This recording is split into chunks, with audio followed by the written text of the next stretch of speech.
स्वागत है आपका। आप देख रहे हैं क्राइम तक। मैं हूं अश्विनी सिंह, मेरे साथ है प्रिवेश और दीपिका, जिन्हें लेकर हम बात करेंगे कि हाल ही में कर्नाटक में आपने देखा होगा कि कैसे एक पूर्व डीजीपी की हत्या का सनसनीखेज मामला सामने आया है, जिसे लेकर लगातार कोई ना कोई अपडेट सामने आ रहा है।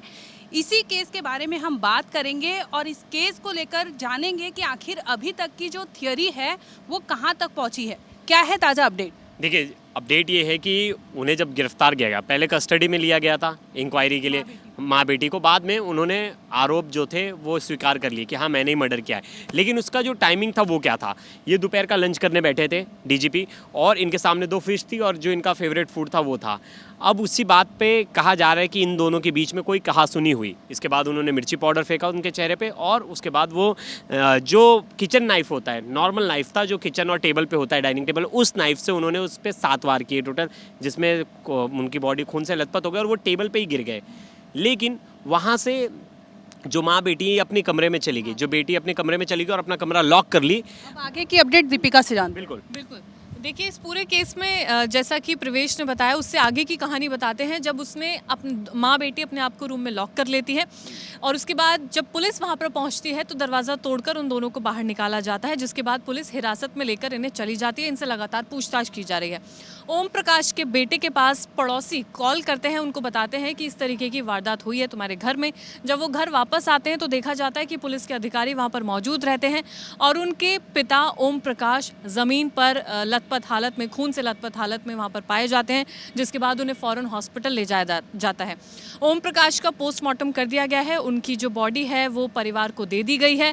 लेकिन इस पूरे केस में सबसे बड़े जो अहम सवाल है वो ये है कि आखिर कत्ल क्यों किया गया है, और जिन पर शक किया जा रहा है क्या उन्होंने कत्ल किया है, यानी कि शक किया जा रहा है उनकी पत्नी पर। उनकी पत्नी जो कि मानसिक रूप से पीड़ित है, यानी कि उनको डिप्रेशन है, जिसकी दवाइयाँ भी उनको चल रही हैं।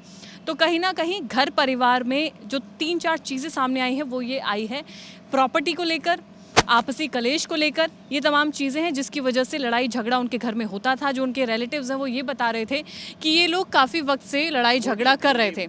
जो मर्डर मोटिव है उसमें अभी तक क्लियर नहीं हुआ है, पुष्टि नहीं हुई है। एक चीज़ तो निकल कर आ रही है ना, ऐसे नहीं, आपने भी पढ़ा होगा कि एक चीज़ निकल कर आ रही है कि कुछ दिन पहले एक केस को लेकर ये जाती हैं पुलिस स्टेशन, वहाँ जाती हैं, वो एफआईआर लेते नहीं, ज़मीन का केस होता है।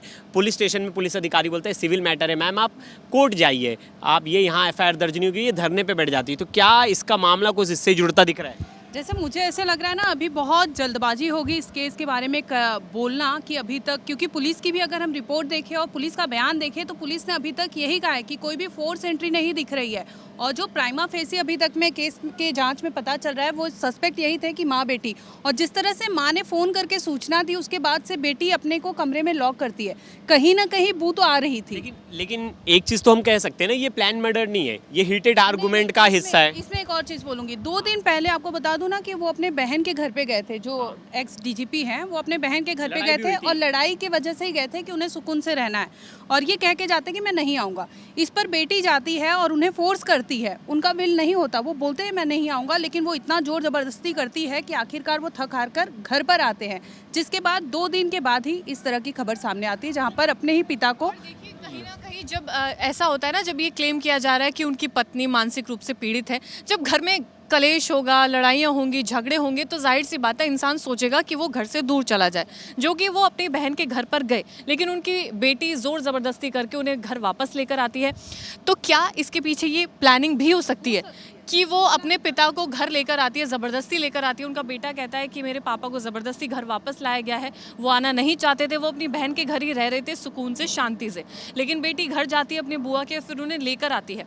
तो कहीं ना कहीं ये भी प्लानिंग हो सकती है कि उसकी माँ ने उनको भेजा हो। रीजन क्या होगा अगर प्लान भी करें, मैं समझना चाह रहा हूं। जब वो प्रॉपर्टी का मुद्दा चला था, जब वो पुलिस स्टेशन गई थी, प्रॉपर्टी वैसे भी जो उनकी थी वो तो उनकी बेटी और बेटे की ही होनी थी, वो इनडायरेक्टली और डायरेक्टली उनके बेटे और बेटी की है। अगर उनको कुछ हो भी जाता तो माँ के नाम पे प्रॉपर्टी ट्रांसफ़र होती, माँ के ट्रांसफ़र होने के बाद उस पर तो हक तो दोनों का होता, बेटी और बेटे दोनों का होता।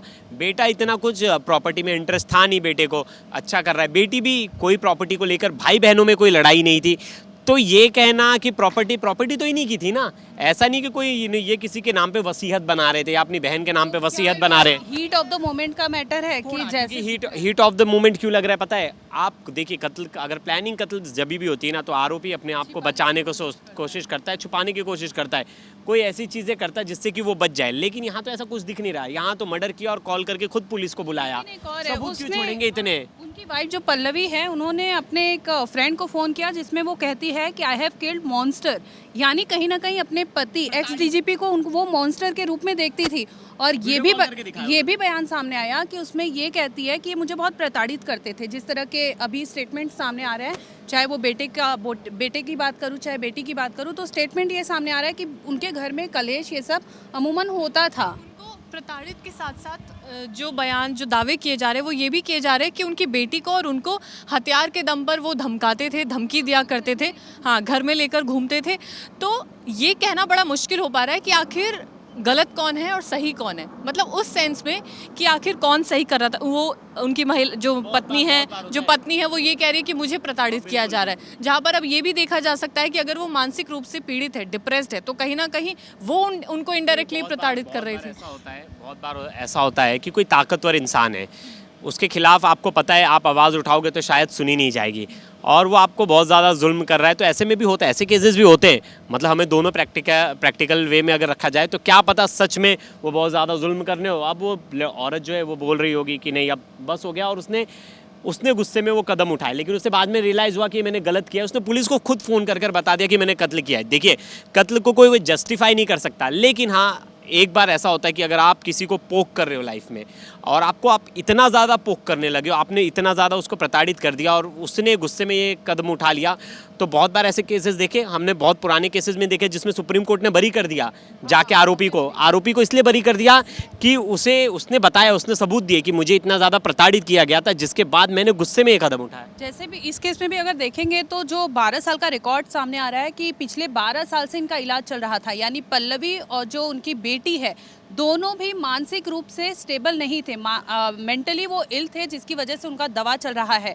हाल ही में हो सकता है कि आगे पुलिस इस एंगल पर भी जांच करे, डॉक्टर के रिपोर्ट सामने आए जिसमें ये पता चले कि क्या ये जो मेंटली इल की बात सामने आ रही है इसमें कितनी सच्चाई है, और जिस तरह से वो मॉन्स्टर एक वर्ड यूज़ कर रही थी अपने हस्बैंड के लिए।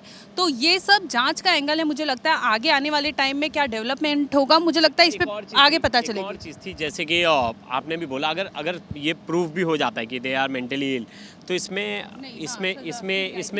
इसमें बहुत रियायत मिल सकती है इन्हें, क्योंकि आपको भी पता है इसमें बड़ी सज़ा नहीं होती। और अगर कोई डिस्टर्ब है और कोई मेंटली चैलेंज्ड है तो उन्हें इस चीज़ की रियायत मिलती है। और मुझे लगता है अगर ऐसा कुछ रिपोर्ट इसमें आता है, बेटा भी बार बार क्लेम कर रहा है कि मेरी माँ मानसिक रूप से परेशान है, उनको नहीं पता, उनको ये थॉट्स आते हैं कि उनके साथ गलत हो रहा है, उन्हें ये लगता है कि कोई उन्हें मार देगा या वो किसी को मार देंगी। तो कहीं ना कहीं उनके साथ भी अगर ऐसी चीज़ें हो रही हैं तो उस केस में भी उनको फिर राहत मिलनी चाहिए।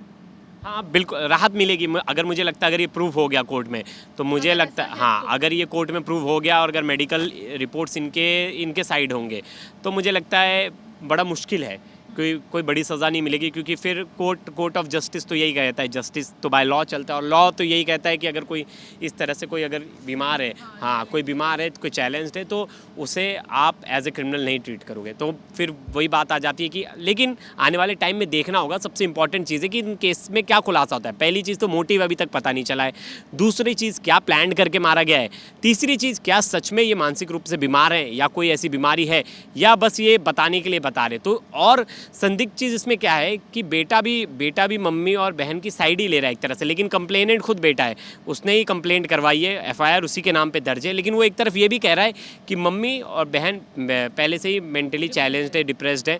तो वो ये कह के एक टाइप का तो एविडेंस ही हो गया कि वो अपने पेरेंट्स के साइड ही है, अपने मम्मी की बात रखता है। क्या पता वो सच भी बोल रहा हो, लेकिन इस केस में क्या क्या चीज़ें निकल कर सामने आएगी, ये बड़ी चैलेंजिंग होगी। पुलिस के लिए केस बड़ा चैलेंजिंग है। ये मर्डर मिस्ट्री, क्या ये रिवेंज है, क्या ये हीट ऑफ द आर्गूमेंट के बाद हुआ है, या प्लान मर्डर है। तो हम इस केस पर नज़र बनाए रखेंगे। आप भी हमारे साथ जुड़े रहिएगा, इस केस की हर अपडेट क्राइम तक पर देखते रहिएगा। धन्यवाद।